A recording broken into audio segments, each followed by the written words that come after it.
కొన్ని వెలుగులు పెద్దగా కనిపించవు, కాని అవే చీకటిలో మార్గం చూపుతాయి. ఎవరి ప్రశంస కోసం కాకుండా నిశ్శబ్దంగా చేసిన ఒక మంచి పని ఎంత పెద్ద మార్పును తీసుకురాగలదో ఈ కథ చెబుతుంది. ఇది ఒక దీపం కథ కాదు, మనుషుల బాధ్యత, నిబద్ధత, ఆశల కథ.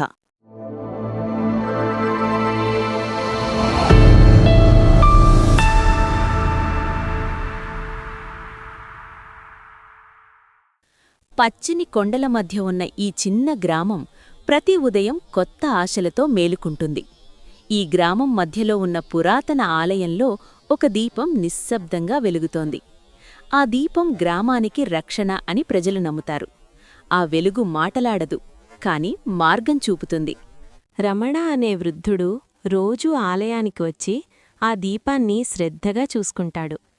ఎవరూ చూడకపోయినా, ఎవరూ ప్రశంసించకపోయినా అతని నిబద్ధత మారదు. అతనికి తెలిసిన ఒకటే నిజం: బాధ్యత అంటే పేరు కాదు, నిరంతర కర్తవ్యం. అర్జున్ అని చిన్న బాలుడు రమణను చూసి ఆశ్చర్యపోతాడు.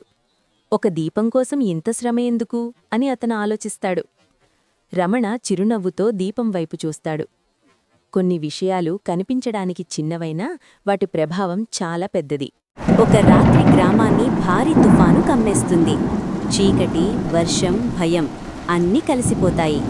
ఇళ్ల వెలుగులు ఆరిపోతాయి, మనసుల్లో భయం పెరుగుతుంది. కాని ఆలయంలోని దీపం మాత్రం ఆరదు.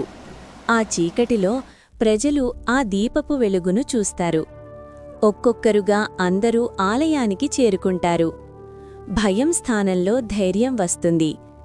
చిన్న వెలుగు పెద్ద ఆశగా మారుతుంది. ఉదయం సూర్యుడు మళ్లీ వెలుగును తీసుకొస్తాడు.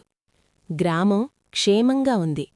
అర్జున్కు అర్థమవుతుంది, నిశ్శబ్దంగా చేసిన మంచి పని ఎన్నో ప్రాణాలకు దారిచూపగలదని. ఆ రోజునుంచి గ్రామం మారుతుంది. ప్రతి ఒక్కరూ బాధ్యతను పంచుకుంటారు. అర్జున్ ఇప్పుడు ఆ దీపాన్ని చూసుకుంటాడు. వెలుగు కొనసాగుతుంది, ఎందుకంటే మంచి పనికి ముగింపు ఉండదు. కథ యొక్క నీతి: చిన్న మంచి పనులు కూడా నిబద్ధతతో చేస్తే అవి పెద్ద మార్పును తీసుకొస్తాయి.